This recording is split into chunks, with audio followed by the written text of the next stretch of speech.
My third statement on the board today is you create thoughts, thoughts create intentions, intentions create reality. Therefore, you create your own reality. So, small example of how this works. So, let's say that I love cooking. I do.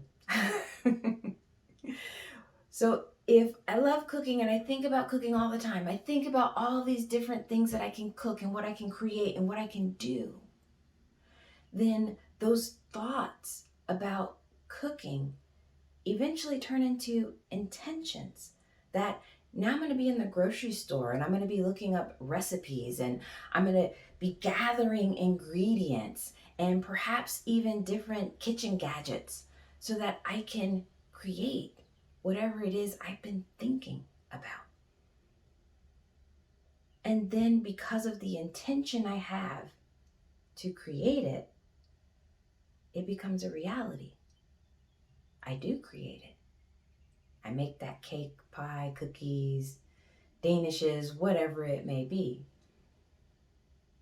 And you can utilize this example for anything that you want to achieve in your life.